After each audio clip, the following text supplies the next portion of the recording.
temperatura normal en humanos, luego describir los conceptos de fiebre e hipertermia, identificar los mecanismos productores de fiebre, describir las fases de la fiebre, y lo otro es describir mecanismos generales de control de temperatura e identificar modificaciones fisiológicas durante la fiebre. Entonces, la temperatura normal del cuerpo, a esta altura ustedes ya lo saben, ¿cierto? No hay una única temperatura, ¿cierto? ¿Qué es la temperatura? ¿Qué es la temperatura? Ayer pensé que estaba hablando de él y estaba hablando de acá. La temperatura es la energía promedio de la energía cinética de la materia, ¿sí? Ahora, en nuestro caso no somos homogéneos, tenemos gradientes de temperatura, ¿sí? No tenemos una única temperatura. Va a depender de dónde estemos midiendo la temperatura, ¿sí? Y por ejemplo, la temperatura rectal, el valor normal está entre 36,5 y 37 grados. Y esa temperatura rectal, bueno, voy a referirme después a eso. Luego está la oral, que va entre 36,2 y 37, y la axilar, que va entre 36,2 y 37,2. Si se fijan, todas son bastante similares. No obstante, la temperatura rectal es la más similar a la temperatura central, que es la que uno quisiera saber, ¿cierto? ¿Cuál es la temperatura central? ¿Lo vieron ya? ¿Hablaron algo de eso? En los órganos del mediastino, corazón incluido, ¿cierto? En los órganos del mediastino podríamos decir que esa es la temperatura central, ¿sí? Pero medir esa temperatura, habría que meter una sonda y claramente no es la idea, ¿cierto? No obstante, hay otras temperaturas que son buenos reflejos de la temperatura del cuerpo, ¿sí? Y permiten generar un valor de referencia, ¿cierto? Un valor inicial, ¿sí? Lo otro importante también es que no hay una única temperatura, hay una variación cercana a 1 grado, que es una variación circadiana, ¿cierto? Ustedes ya probablemente en su experiencia se han dado cuenta que en la noche su temperatura baja. ¿Ustedes se han dado cuenta? Cuando uno duerme, la temperatura baja, ¿sí? Baja hasta 1 grado, ¿sí? Por eso es que también uno se abriga, bueno, se abriga porque en la noche hace frío, pero también es porque uno naturalmente disminuye su temperatura, ¿sí? Y en la mañana, claro, en la mañana empieza a aumentar nuevamente hasta alcanzar ese grado que disminuye durante la noche, ¿sí? ¿Por qué disminuye la temperatura en la noche? ¿Qué es eso? Vamos a mirar que el principal mecanismo productor de calor es la contracción muscular. Y sí, metabolismo muscular. Tal vez eso faltó, ¿cierto? Y en la noche los músculos se relajan, ¿sí? Habitualmente se relajan. Por lo tanto, esa fuente de producción de calor que se da en el día, durmiendo no está, ¿sí?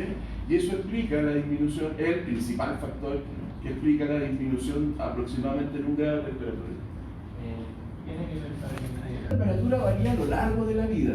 Probablemente eso también ya lo han escuchado, ¿cierto? Los niños tienden a tener una temperatura mayor que los ancianos. Y a medida que la edad avanza va disminuyendo nuestra temperatura promedio, ¿sí? Los niños, ¿por qué tienen más temperatura? Por la grasa parda. Porque tienen un alto metabolismo basal, porque están en general creciendo mucho y están generando calor por crecimiento. Los niños crecen de manera sorprendente, una cuestión increíble cómo crecen los niños, ¿sí? Y por lo tanto, esa actividad metabólica intensa es la que produce calor, ¿sí? Principalmente. En relación a un anciano, a un adulto mayor, ¿cierto? Donde ya la proliferación celular, el crecimiento es nulo o muy escaso, ¿sí? Yo les comenté que ya se ha descrito que personas de 80 años todavía pueden generar fibra muscular, algo que se pensaba que no era, que no estaba descrito, pero personas de 80 años bien entrenadas pueden seguir induciendo la proliferación de fibra muscular y la generación de fibra, ¿sí? Pero claramente son excepciones, son el menor de los casos, ¿sí? Y también, por lo mismo, los adultos mayores pierden masa muscular, ¿sí? El músculo, si no se estimula, se pierde. Eso es súper importante. El músculo, si no se estimula, se degrada, se pierde, ¿sí? Y eso es muy malo. ¿Por qué es muy malo perder músculo? Es malo por montones de razones, pero ¿cuál es la principal razón? El azúcar, ¿cierto? Aumenta el riesgo de diabetes por perder músculo, pero también a los adultos mayores en particular lo hace más débiles, lo hace más débiles porque tienen menor masa y por lo tanto disminuye su capacidad de defensa, por ejemplo, de defenderse. ¿Sí? Y eso es así, ¿cierto? Porque hay pérdida de masa muscular. De hecho, jóvenes, también yo no sé si se los comenté, pero a propósito del músculo, está demostrado que sobre todo en adultos mayores, en general en población, pero en adultos mayores en particular, están mostrados el principal problema en la pérdida de masa muscular. ¿Por qué? Porque en ese caso, la masa que pierden, ahí sí no la recuperan. Porque tendrían que ser atleta, o sea, vivir entrenándose. ¿Sí? Y también perder masa muscular, ¿qué provoca? Asociada al adulto mayor. Sí, pero ¿qué otra cosa directa? ¿Cierto? Lesión articular y aumento de riesgo de fractura. También los músculos protegen los huesos. ¿Sí? Y por lo tanto aumenta el riesgo de fractura. O sea, todo mal con la... yo creo que todos le han dicho esta cuestión y ustedes lo saben. Esto es como esta tierra avisada. Todos sabemos que la población está envejeciendo. Todos sabemos que la esperanza de vida está en 80, 82. Ahora ver una persona de 80 años es súper común. Y bien. Viejita, pero bien. Es autónoma. ¿Sí? Pero no estamos haciendo nada enfocado a la presión de los adultos mayores. Y de hecho, el censo ahora mostró que las pirámides llegan en algún momento, realmente por pérdida de masa muscular en esta etapa avanzada, y es mayor en los niños por el aumento en la tasa de replicación y de crecimiento. ¿Sí? Por lo tanto, por eso hay una variación de temperatura. ¿Sí? Ahora, ¿cómo varía la temperatura? Aquí hay distintas actividades respecto a la temperatura rectal. ¿Sí? Por ejemplo, hasta 36 grados, un poquito menos, son las primeras horas de la mañana. Y sobre todo si hace frío. ¿Sí? Sobre todo si estamos en un clima frío. Se pueden alcanzar esas temperaturas fácilmente. ¿Sí? Luego está entre 36 y 37,5 el intervalo habitual de normalidad. ¿Sí? 37,5, muchos niños inquietos van a tener esa temperatura normal. ¿Sí? Sobre 38 o cercano a 38, unos pocos adultos sanos, ¿cierto? Y sobre 38, 38,5, una emoción, un susto, ¿sí? O ejercicio moderado, también va a producir aumento de temperatura, 38,5, y el ejercicio intenso puede provocar temperaturas hasta 40, lo que hablábamos recién, ¿cierto? Y eso de la emoción yo creo que a todos les ha pasado, ¿no? Cuando se asustan, ¿qué les pasa cuando se asustan? ¿Sienten calor o no? Cuando se asustan. No llegaste a sudar. No sé si a sudar, pero aumenta la temperatura. ¿Por qué? Porque cuando tienen miedo, aumenta la frecuencia cardíaca, aumenta la contracción muscular, aumenta un tono de alerta y eso aumenta la temperatura. ¿Sí? Y de hecho uno lo nota más. No sé si en la noche le ha pasado cuando están durmiendo, y de repente despiertan en la noche y escuchan un ruido, o escuchan, no sé, pasos, o escuchan algo. ¿No le ha pasado eso? Y inmediatamente, cuando uno tiene la explicación, ¿qué siente? ¿Qué siente? Calor, un calor así que como que sale del pecho, así. Y no sé si le ha pasado.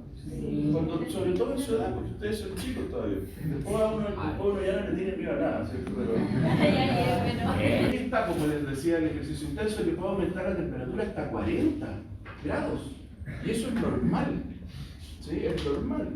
Bueno, y por eso que a 40 grados uno está sudando, así, pero ¿por qué sudar? ¿Por qué sudar? Porque sudar es el principal mecanismo de pérdida de calor.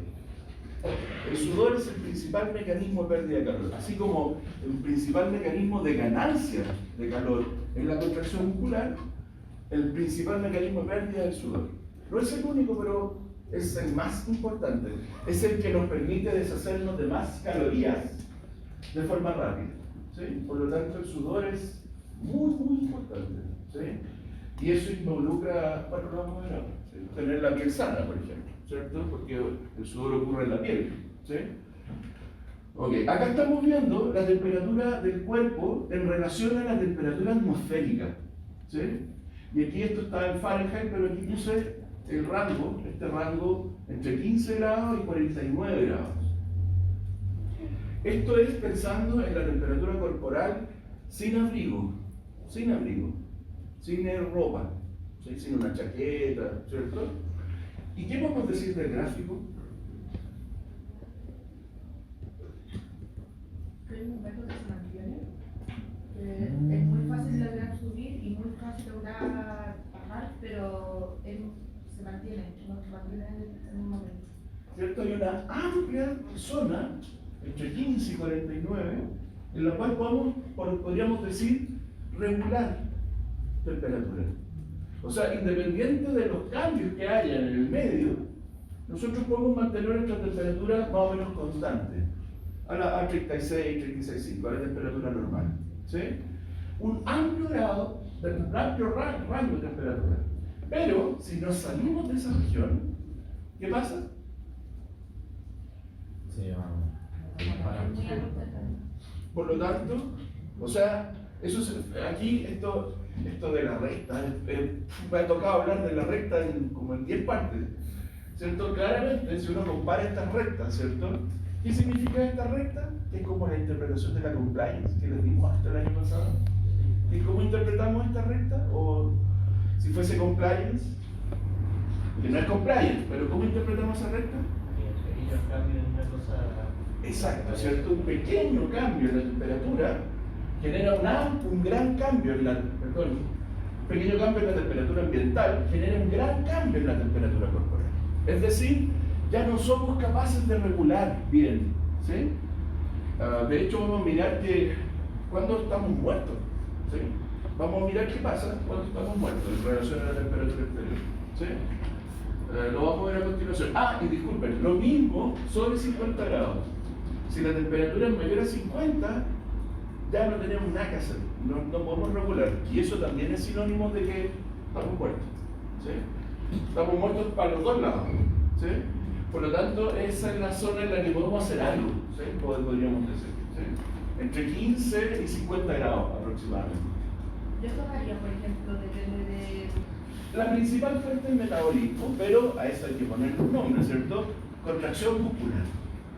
Es la principal causa, es el 90% de todo el calor que generamos es gracias a la contracción muscular, ¿sí? Ojo que contracción muscular no significa que el músculo tengamos que estar contrayendo el músculo todo el rato, basta con el tono muscular. El tono ya genera gasto de energía y producción de calor, ¿sí? Mantener el tono, ¿sí? ¿Y cómo perdemos? Por evaporación de agua, ¿cierto? Y por radiación. Por radiación podemos perder o ganar, va a depender de nuestra temperatura, ¿sí? Por conducción y por convección también. Conducción es que nosotros podemos transferir energía, calor, desde nuestro cuerpo más caliente si el ambiente está a menor temperatura, o viceversa. El ambiente nos puede transferir calor a nuestro cuerpo si está más caliente que nuestra temperatura, ¿cierto? Y eso es conducción, y la convección tiene que ver con masa o con movimientos de aire, masas de aire que van generando básicamente igual el fenómeno de conducción. Está relacionado, pero la convección tiene que ver con que haya masas de aire que pueden provocar transferencias de temperatura. Esos son los principales mecanismos. Y acá está lo que le había comentado hace un ratito.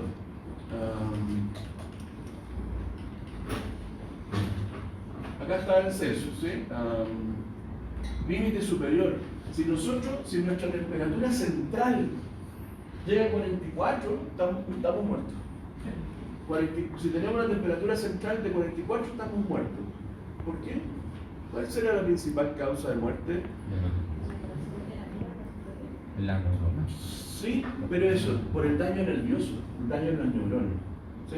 El daño en el tejido nervioso provoca que todas las funciones reguladas por el sistema nervioso, que son montones, fallen y es sinónimo de estar muerto, ¿sí? Eso es el límite superior. Y miren por abajo, ¿hay un límite inferior? Claro que sí. De hecho, miren, nosotros podemos perder la capacidad de regular a los 28 grados.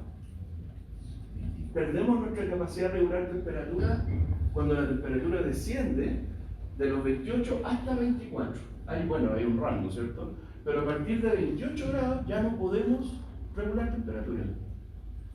No podemos. ¿Sí? Eso significa que va a ser el gráfico, vamos a estar expensas o nuestra temperatura va a variar en función de la temperatura ambiental. ¿Sí? Y eso igual es malo. ¿Sí? Es sinónimo de que también nos podemos morir. ¿Sí? ¿Y ahí qué es lo que hay que hacer? En relación a estas temperaturas centrales, ahí hay que abrigarse, hay que ponerse ropa, ¿cierto? Los animalitos no tienen ese problema porque ellos tienen pelo, ¿cierto? El pelo es su ropa, ¿sí? El pelo es normal, ahí está, una alteración grave de la regulación de temperatura. Una regulación eficiente en esas regiones podemos, alteración de la regulación térmica y pérdida. Fíjense que entre 34 hasta 29 grados ya hay una alteración en la regulación. ¿Sí? Pero podemos todavía hacer algo. Pero ya bajo 28 hasta 24 ya estamos en la fase de pérdida de regulación. ¿Sí? No podemos regular más. ¿Sí? Eso significaría, ¿qué cosa? ¿Qué debería pasar a 24 grados? ¿Por qué no podemos regular más? A 20 grados. Bajo ese rango, a 20 grados. ¿Por qué ya no podemos regular más? Porque puede fallar la vía del hipotálamo. Se congela la tubería. Me quería llevar más allá. Vamos a ver que, aquí hay una situación fisiológica, que es el ciclo. El ciclo menstrual, probablemente esto lo vieron con el profesor Pozo.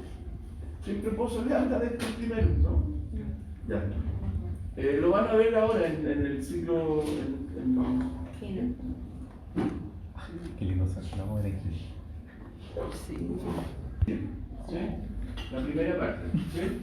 Bueno, aquí estamos viendo la variación de temperatura en función del ciclo menstrual.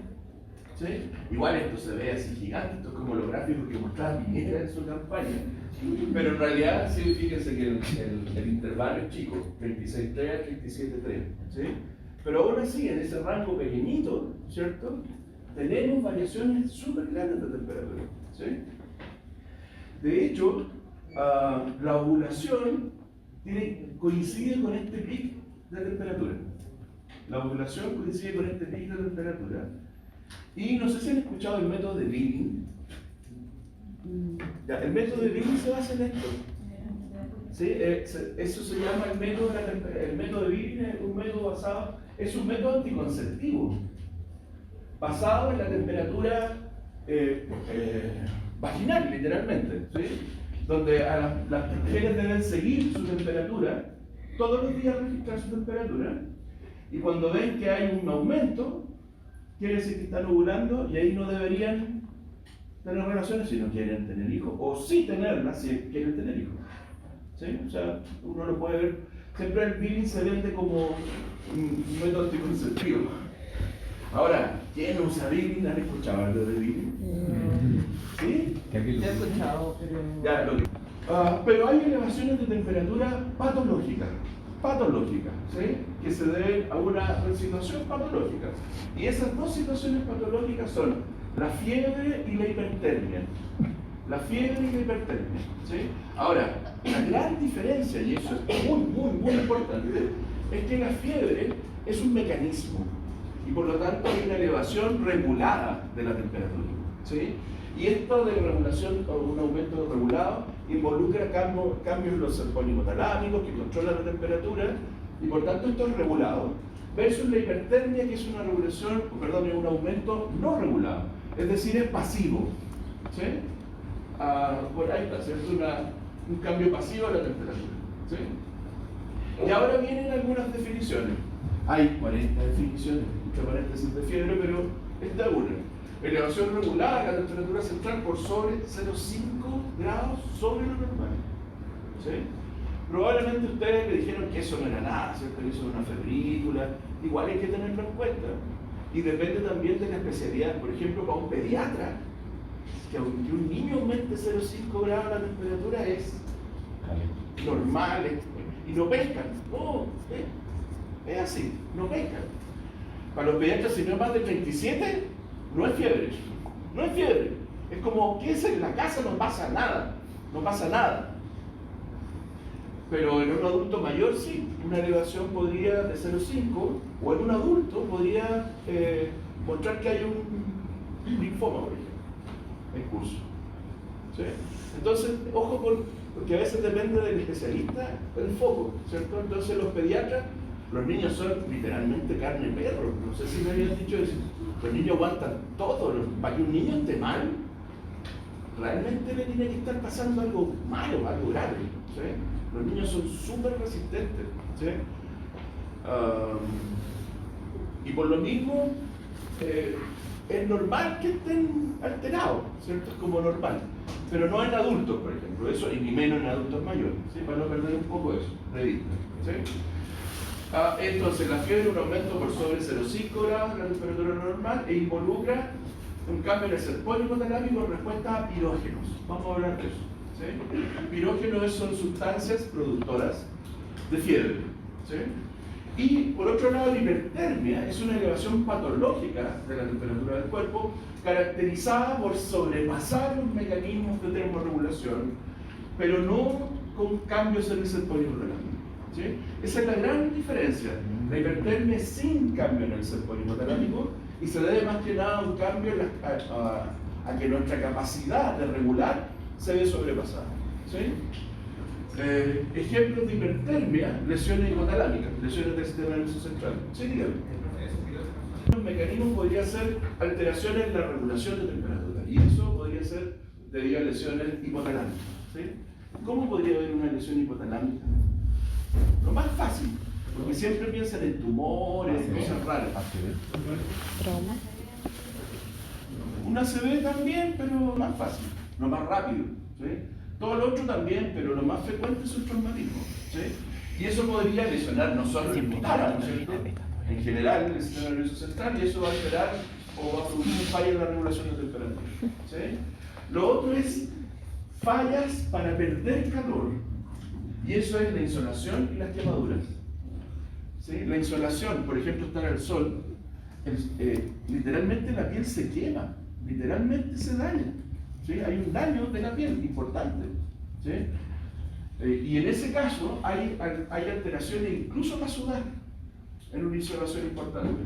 Y en quemaduras, porque en quemaduras, bueno, dependiendo del grado de la quemadura, pero en quemaduras se pierden también las glándulas que nos permiten secretar sudor.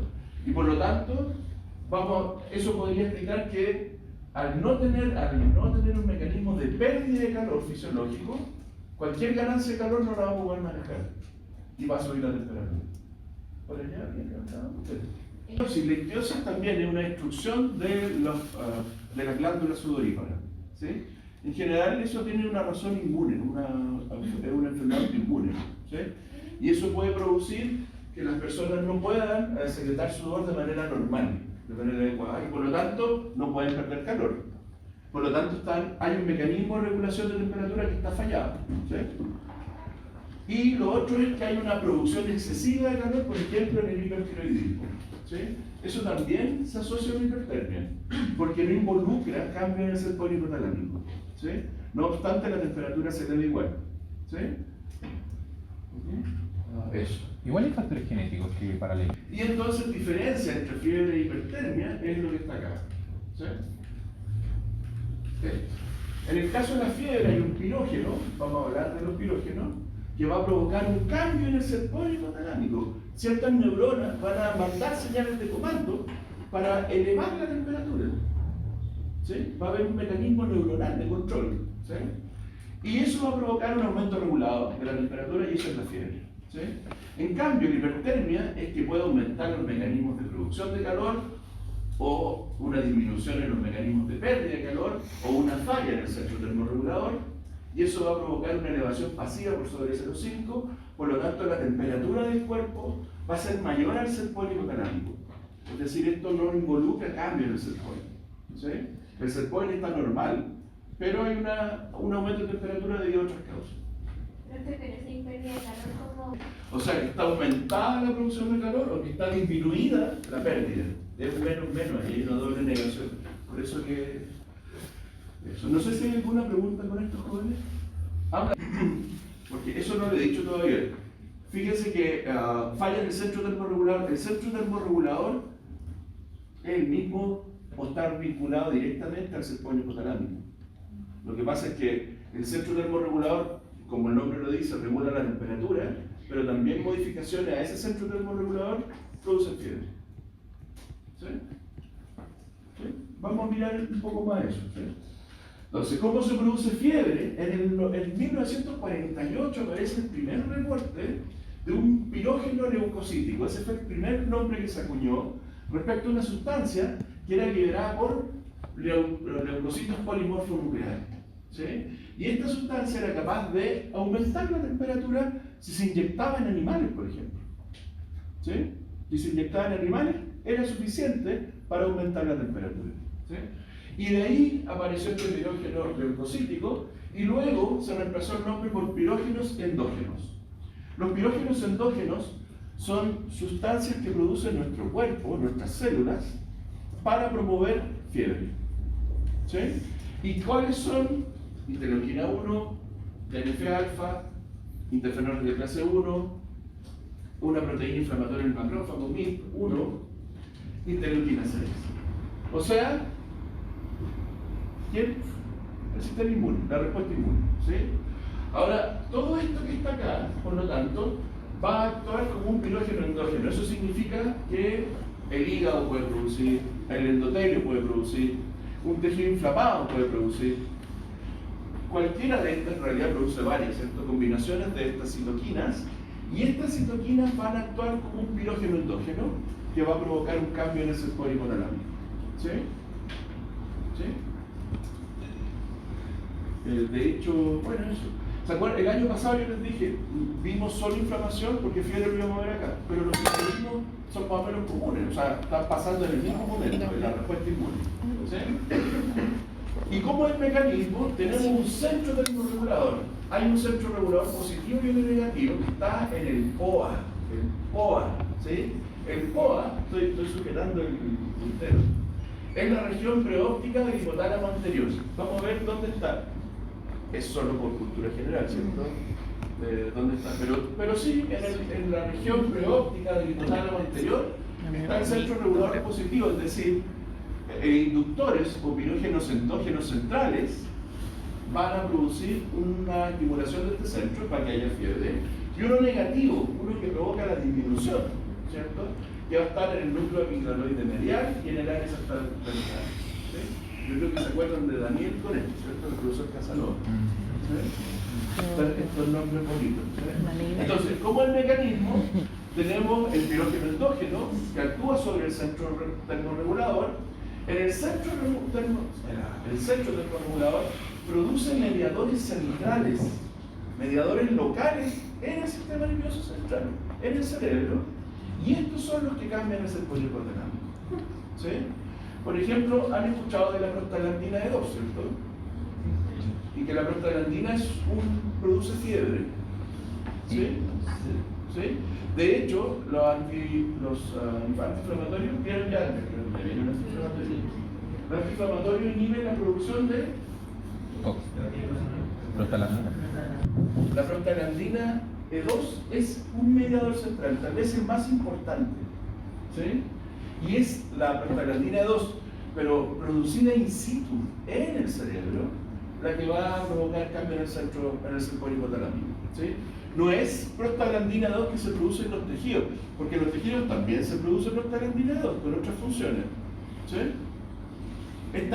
Esta se produce localmente en respuesta a los pirógenos endógenos. ¿Sí? O sea que la cardíaca no es tan importante. O sea, sí tiene un efecto, pero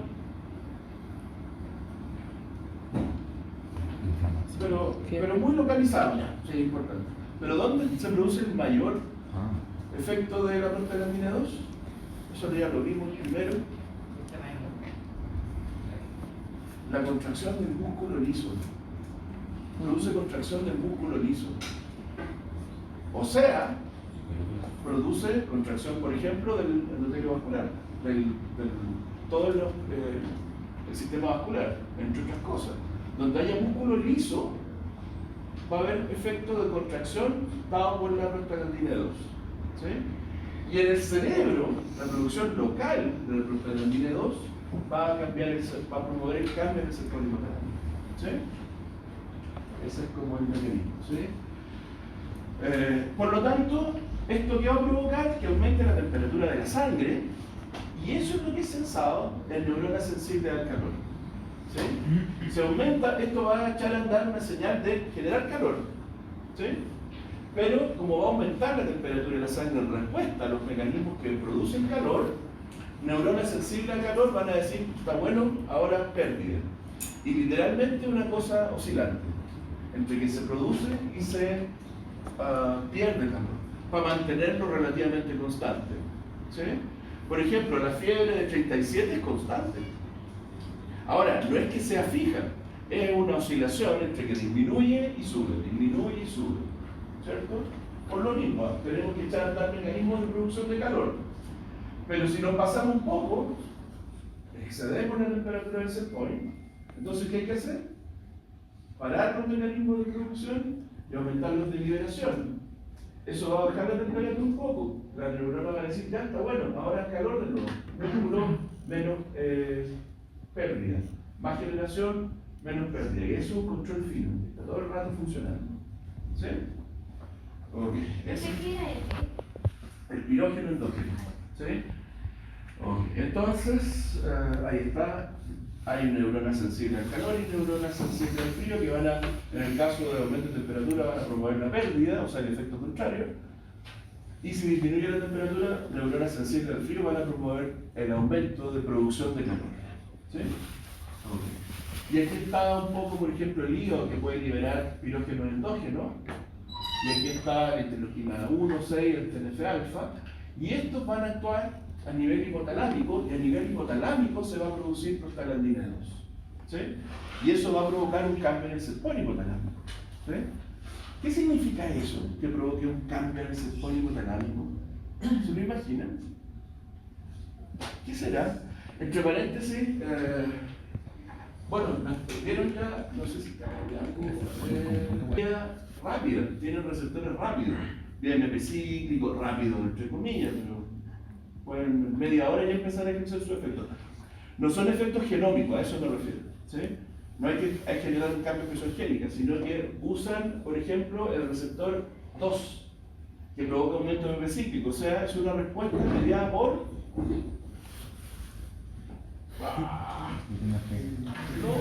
No digan proteínas G, sea MP cíclico. Esto no sería usted debería ser la primera en responder. Son las quinasas las que modifican. Ya. Entonces, ¿qué hacen las quinasas? ¿Qué hace? Se aumenta el MP cíclico en respuesta a prostaglandina 2. ¿Cómo cambia el sector hipotalámico? ¿Cómo debería cambiar el sector hipotalámico? Es rápido. Por una fosforilinización. Por una fosforilinización. A ver, en primer lugar, ¿cómo regulamos las neuronas? ¿Qué son neuronas? Modificando la frecuencia y la amplitud de la potencial de acción. Esa es la manera en que regulamos todo el sistema nervioso central. De cualquier neuronita, lo que cambia es el neurotransmisor que lleva, ¿cierto? Y por eso hay zonas que tienen cierto neurotransmisor versus otro. ¿Sí? Pero lo que generamos al modificar una respuesta de una neurona es simplemente cambiar la frecuencia y la amplitud de la vibración de vesículas sinápticas con neurotransmisores específicos. ¿Sí? Por lo tanto, PKC, a través de la fosforilación, modifica y cambia el patrón de pulsos eléctricos. Así funciona el sistema nervioso, cambiando la frecuencia con la cual se liberan pulsos eléctricos, o sea, cambios en el potencial de acción. ¿O no? Cambio en el potencial de acción. ¿Lo ven claro, no? Ahora que uno lo dice, obvio, ¿cierto? ¿O no? Sí, pues. Si las neuronas, ¿cómo modifica una neurona? Las neuronas, ¿qué hacen? Secretan neurotransmisores. Eso no más hacen, nada más. ¿Y cómo cambio su actividad? Cambiando la frecuencia de los potenciales de acción.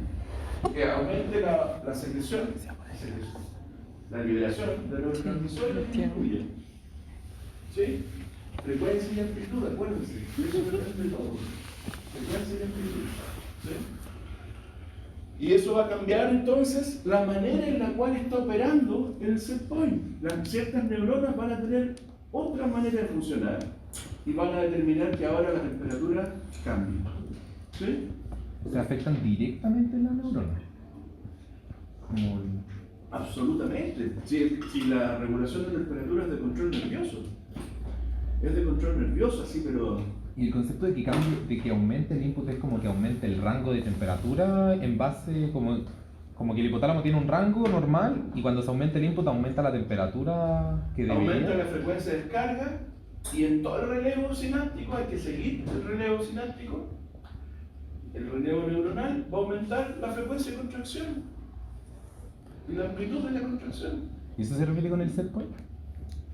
Eso, el cambio en el set point es un cambio en la actividad de neuronas que van a descargar distinto y sí, van a cambiar la frecuencia con la cual se ventilan los pulmones, se contraen los músculos, se liberan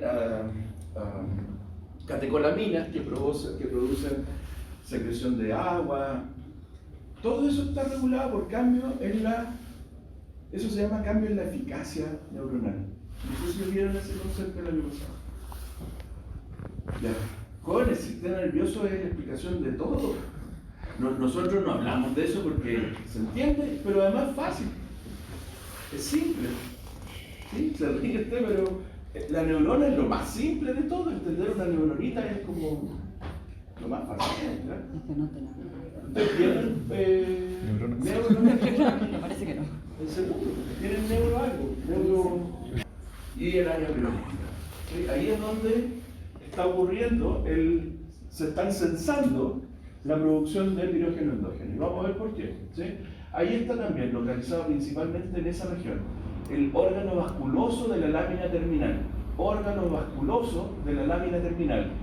Esa es la región específica en la cual mediadores pirógenos endógenos pasan al cerebro. ¿Sí? Vamos a mirar eso en detalle. ¿Sí? Aquí está el órgano vasculoso de la lámina terminal, que está en la cresta supraóptica, en el POA. Todo esto está en el POA. ¿Sí? Lo que pasa es que ahora estamos haciendo un zoom en una región específica en la cual tenemos, aquí tenemos el capilar y estas neuronitas de acá, este endotelio en realidad, es fenestrado. Y por lo tanto, macrófagos o pirógenos endógenos circulantes pueden difundir y estimular, activar a las neuronas del POA para que generen prostaglandina 2, entre otras cosas. ¿Sí? Pero el principal mediador central ahora, o sea, un pirógeno endógeno llega hasta la sangre. ¿Sí? Y en este lugar específico, en el órgano vasculoso de la lámina terminal, como son endotelios fenestrados, puede pasar el pirógeno endógeno que produce un macrófago que iba pasando, que puede ser, o los pirógenos endógenos secretados por el hígado o los tejidos que por la circulación llegaron ahí y pueden difundir. Y van a actuar sobre neuronas del POA. ¿Sí? Neuronas del POA. ¿Sí? ¿Para qué? Ahora, para que las neuronas del POA, ¿cierto? Aquí estamos viendo, ahora, aquí está, ¿cierto? Aquí están los pirógenos endógenos, ¿sí?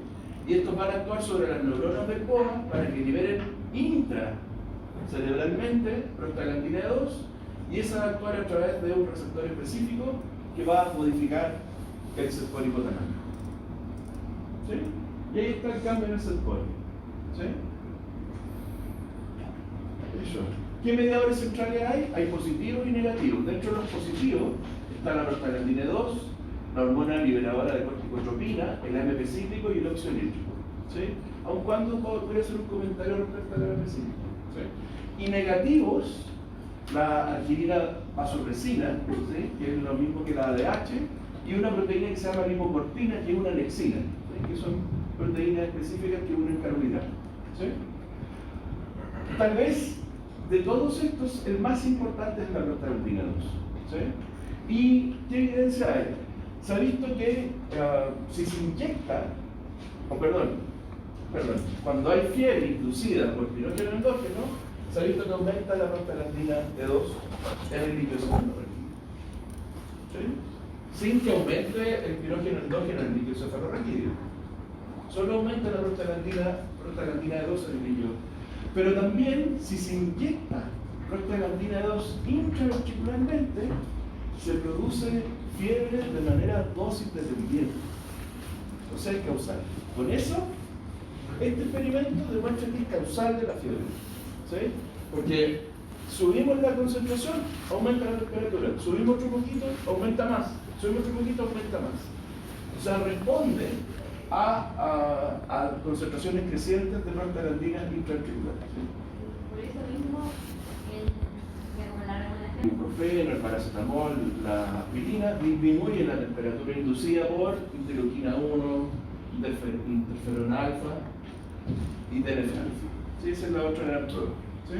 Probablemente esto lo hablaron con Hernán, me imagino. ¿Sí? Dígame.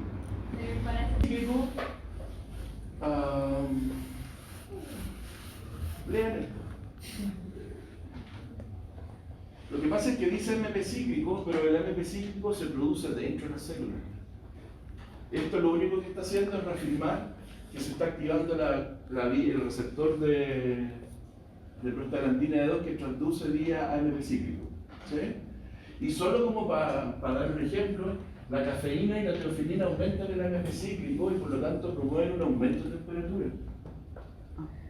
¿Por qué? ¿Por qué? Lo mismo primero también, usted debería saber. Hay una cafeína que son los mismos, ¿por qué aumentan? Porque inhibe la fosfodiesterasa de AMP cíclico. Es un inhibidor de la fosfodiesterasa de AMP cíclico. Y al inhibir la fosfodiesterasa de AMP cíclico, ¿qué pasa? Acuérdense que la PKA cuando se activa la fosfodiesterasa para regular su propia función. ¿Sí? La cafeína inhibe la fosfodiesterasa del AMP cíclico y por lo tanto se mantiene el AMP cíclico más alto y la vía de la PKA más prendida y por lo tanto fiebre. Cambio en el serpodio hipotalámico y todo lo que explicamos hace un rato. Cambio en la eficacia neuronal. ¿Sí? ¿Se acuerdan de eso? Ya, hablen. Por eso es una barrera selectiva y... ¿Sí? Y con eso. ¿Cómo? Ya esto mismo, no sé si es necesario que... No. Ya está claro, ¿cierto? ¿Por qué AMP cíclico? Porque está en la vía de transducción de la prostaglandina 2. Está asociada al receptor que se activa. ¿Sí? Y la hormona liberadora corticotropina, se ha visto que interleuquina 1 y 6 producen liberación de CRH a nivel hipotalámico y eso aumenta el serpodio hipotalámico. ¿Y cuál es la evidencia? Que la más potente es que el anticuerpo monoclonal contra CRH inhibe la fiebre por CRH. ¿Sí? Inhibe el mecanismo de producción de fiebre. ¿Sí? Inhibe la fiebre inducida por pirógeno endógeno. ¿Sí? Y el óxido nítrico también, el óxido nítrico producido a nivel local, no el óxido nítrico de afuera, el óxido nítrico a nivel del sistema nervioso central, producido por la ENNOS, que es la isoforma neuronal, ¿cierto? También produce fiebre y lo que se propone es que actúa a nivel del POA y el órgano vasculoso de la lámina terminal y es un mecanismo de inducción de fiebre. También el óxido nítrico aumenta la termogénesis de la grasa parda, o sea, promueve generación de calor en la grasa parda, ¿sí? Y es un mecanismo sinérgico, podríamos decirlo, con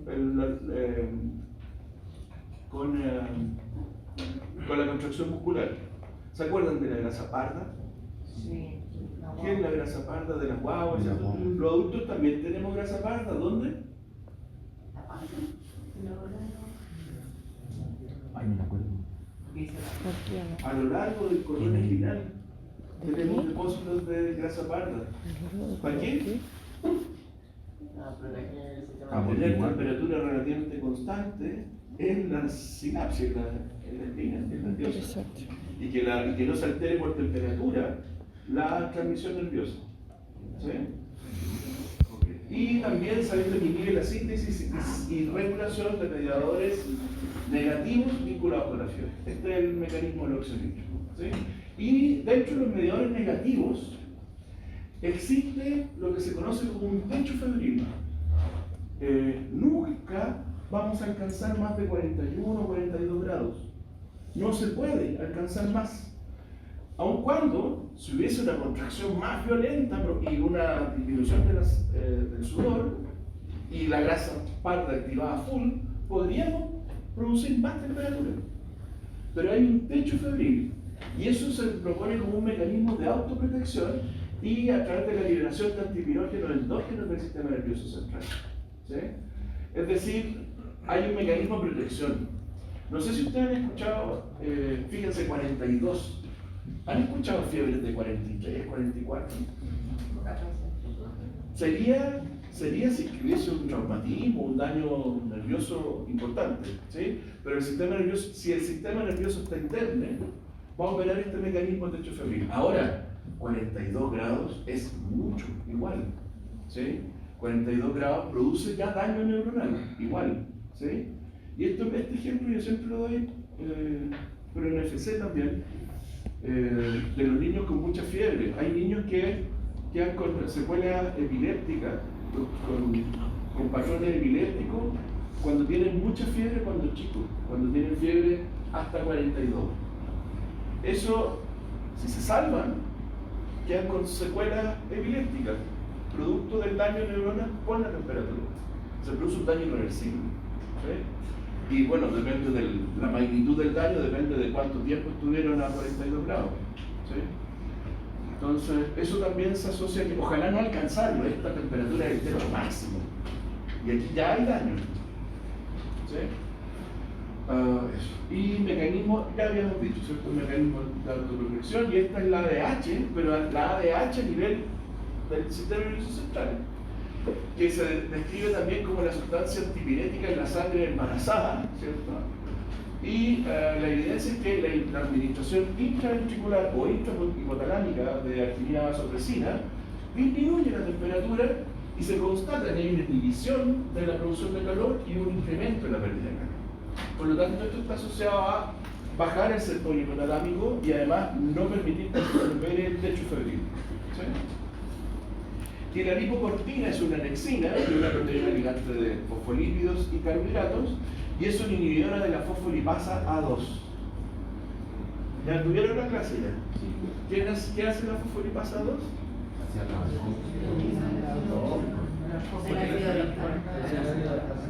Libera el ácido nitroico, el araquidonato, ¿cierto?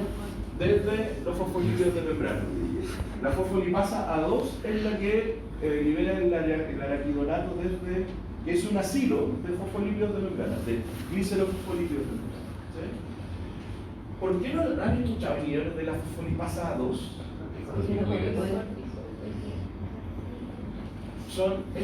Esta vía es demasiado ubicua, está involucrada en demasiados procesos, entonces inhibir aquí golpearía un montón de actividades fisiológicas. En cambio, inhibir abajo la COX-2 bloquea la producción de prostaglandina, ¿no? A nivel en todos los tejidos, pero en particular importa a nivel del sistema nervioso central, ¿sí? Y por eso actúa como un antipirético, ¿sí? Y inhibe la fiebre inducida por los pirógenos endógenos, ¿sí?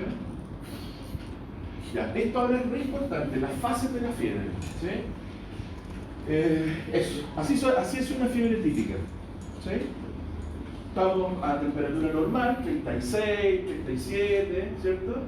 Y de repente, se alcanza el sector, y esto es lo que les comentaba recién, que no es constante, más o menos es una oscilación, ¿cierto?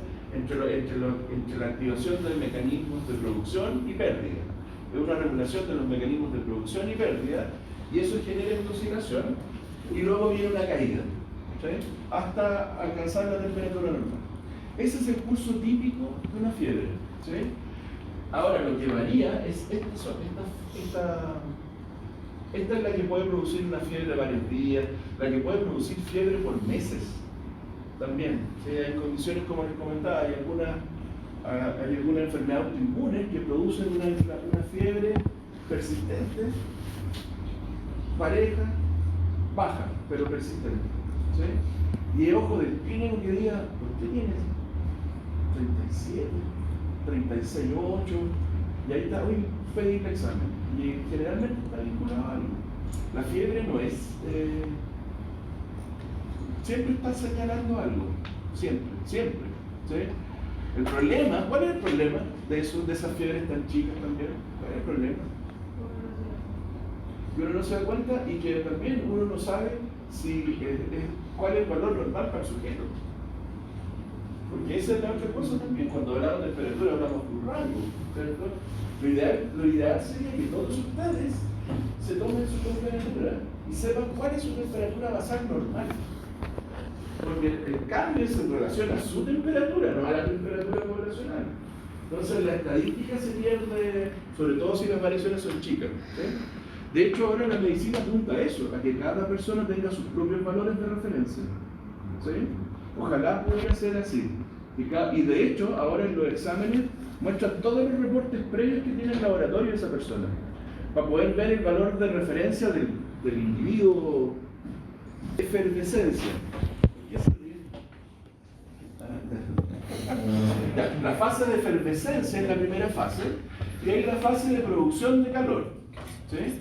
Luego viene la fase febril persistente y luego la de efervescencia. ¿Sí? Ahora, es importante esto también porque aquí hay signos clave. ¿Sí? ¿Qué debería ocurrir en la fase de efervescencia? ¿Qué esperarían de un sujeto que está en la fase de efervescencia en cuanto a los mecanismos de producción de calor y de pérdida? Que van a estar aumentados los de producción de calor. De nuevo, ¿qué debería pasar con los de producción de calor? Aumentados. ¿Y los de pérdida? Disminuidos. Así es. Y por eso que en esta fase se caracteriza por contracciones en algunos casos muy violentas musculares. ¿Sí? Por ejemplo, claro, convulsiones febriles son eso. ¿Sí? Las convulsiones, pero la convulsión, no, disculpen, no. La convulsión es de origen nervioso. Esto tiene que ver con las contracciones violentas que sufre la musculatura. Como la mialgia, como cuando como los tiritones, pero son tiritones. El tiritón, el que uno ve, que tengo frío, ese tiritón es contracciones musculares, pero que uno se da cuenta, pero son moderadas, por decirlo de alguna manera. ¿Sí? Pero hay contracciones, ¿cómo se llama esta? Influenza. La influenza, jóvenes, la fiebre que produce la influenza, en la fase de efervescencia puede llegar a generar contracciones violentas, que incluso los pacientes, las personas llegan a saltar en la cama de contracciones violentas, involuntarias. No sé si le ha pasado a ustedes. ¿Sí? Ya, sí. Por eso es que hay que vacunarse contra la influenza. Son literalmente, uno salta en la cama en la fase de producción de calor. Y ojo, uno está abrigado entero, forrado de ropa y tiene frío. ¿Por qué? Por el cambio se pone hipotalámico, el cerebro tiene frío. El cerebro tiene frío. Hay que averiguar el cerebro. Eso es otro mecanismo. Está el gorro que todo, güey. Pero por eso, acuérdense, en la fase de efervescencia, cuando uno está tiritando, incluso se abriga. ¿Cierto? Porque tiene frío. Porque el cerebro le dice, abrígate, contráete, tenés frío. No tengo frío, pero tengo que aumentar la temperatura. A otro punto.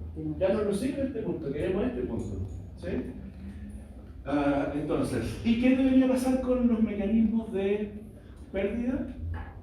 Cero. ¿Cómo es la piel? ¿Cómo debe ser la piel en esa fase? Seca, pálida, seca y pálida. ¿Por qué? Porque la sangre.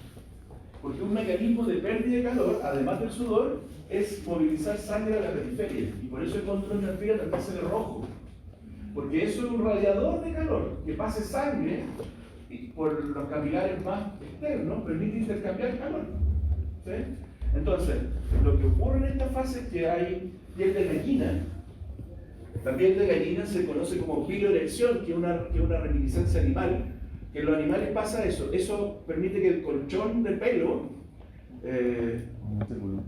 aumente el volumen y mantenga mejor la temperatura aún. ¿Sí? Y la piel blanca, pálida, porque no hay circulación periférica y no hay sudor. ¿Sí? Eso es lo que caracteriza la fase de efervescencia. Y luego viene, cuando ya se alcanza, hay uno como que se siente bien, con calorcito, pero bien, ¿no? Cuando uno está con esa fase que uno se aburre, se pone a ver tele, y uno tiene fiebre. Sí, te queda así. O no, hacia todo le ha pasado, ¿cierto? Que ya se siente mal en la noche, que no me dormí mal, que el frío, pero ya alcanzaron el hipotalámico y ahora el cerebro le dice ya, guárdate, tranquilo. Y ahí uno se aburre, se siente un poco acalorado, se desabriga. Aquí necesitamos perder y ganar. Perder y ganar. Y aquí puede haber sudor, sí, puede haber sudor para perder. Sí. Aquí no hay que abrigarse más, entre paréntesis. ¿Ya? Eso de las abuelas que hay, abriguen al niño. Siempre las abuelas dicen eso. Hay que abrigarlo en esta fase. Aquí nomás. Pero acá no hay que abrigarlo. Aquí ahora hay que dejar que regule temperatura. Que regule solo. ¿Sí? Porque aquí está el mecanismo entre frío o calor. Frío o calor. Tiene que regular solo el niño. Regular solo o con la temperatura de la pieza. También es una buena cosa. ¿Sí? Poner una temperatura adecuada en la pieza. ¿Sí? Y luego en esta fase, en la fase de efervescencia, bueno, entre paréntesis, uno se pone a ver tele y todo, pero acuérdense que aquí tenemos inhibición del apetito también, ¿cierto? Nos da sueño, queremos dormir, ¿sí? La parte violenta es mientras alcanzamos el set point, pero cuando ya estamos enfermos, queremos comer poco, dormir, descansar, ¿cierto? Y eso es bueno para que el sistema inmune haga lo suyo, ¿sí? Y luego viene la fase de caída, de pérdida, de efervescencia. Y ahí, ¿qué tiene que pasar? Sudor y enrojecimiento. Piel roja y mucho sudor. Y contracciones pocas. ¿Sí? O sea, estamos echando a andar mecanismos de pérdida. El radiador es la circulación periférica que actúa como un radiador de calor. ¿Sí? Y sudor. Y eso es rápido. Y uno lo siente hasta que tiene una pendiente rápida, hasta que se alcanza la temperatura normal. ¿Sí? Que usualmente ocurre cuando uno ya está... ¿Cuándo ocurre eso? ¿Cuándo qué? ¿Cuándo ocurre que uno vuelve a la fase de efervescencia y vuelve al nivel basal? ¿Cuándo pasa eso? Cuando el sistema inmune dice ya está bueno por ahora. Cuando el sensado la... Que usualmente coincide con que el bichito ya se emparejó, que lo que nos estaba produciendo el daño ya no está. ¿Sí? Pero ustedes saben que eso no está en mentira, a veces se esconde y después de nuevo, a las semanas, de nuevo fiebre, ¿cierto? Sí, es que depende eso de los 7 días, es fácil, ¿cierto? Calofrío, vasoconstricción, secreción de adrenalina, tiritones. ¿Sí? Eso ocurre en la primera fase hasta la crisis. La crisis es cuando ya se terminó el conflicto y hay que volver a la temperatura normal, y ahí es vasodilatación y sudoración, principalmente eso. ¿Sí? Vamos a hablar de eso un ratito más.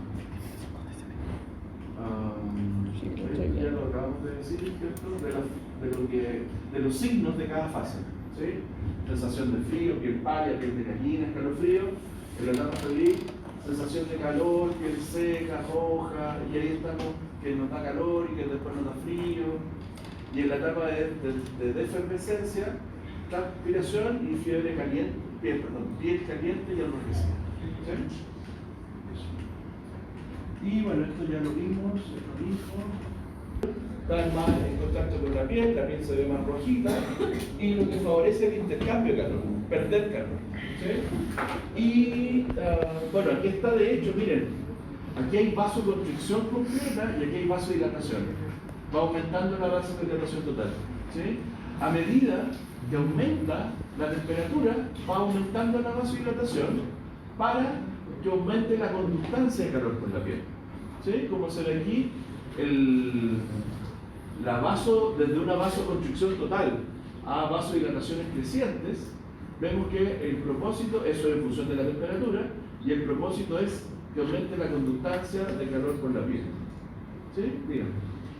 Agua y cloruro, que activar, que aquí entre paréntesis hay esta estimulación nerviosa, una estimulación simpática que va a promover la secreción de agua y cloruro y bicarbonato, cloruro y sólido, ¿sí? No bicarbonato.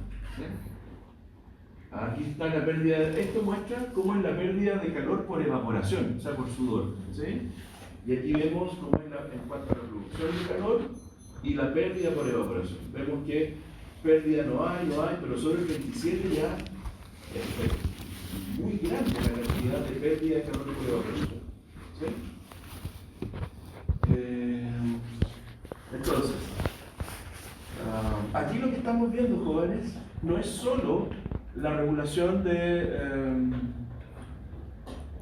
la regulación de fiebre, sino que es la temperatura y también el caso de que hayan pirógenos endógenos, ¿sí? La regulación de temperatura en la piel, ¿sí? Y eso genera input en el POA, ¿sí? Y eso también está asociado a la temperatura del cerebro. Ahí hay varios feedback, que es lo que hablamos de neuronas sensibles a calor y frío, la temperatura del cordón espinal y la temperatura visceral. También tienen aferencias en el POA. Este integra y regula la termogénesis de la grasa parda, la vasoconstricción cutánea, la frecuencia cardíaca, para sostener todo eso, porque aumenta el gasto cardíaco, ¿cierto? Si queremos producir calor, aumenta el gasto cardíaco. Todo esto con inervación simpática y una respuesta a nivel somático es los piritones que producen calor. ¿Sí? Es una respuesta somática. ¿Sí? Y básicamente eso es jóvenes. ¿Sí? Nos faltó un poquito, pero lo pueden leer de cualquier parte.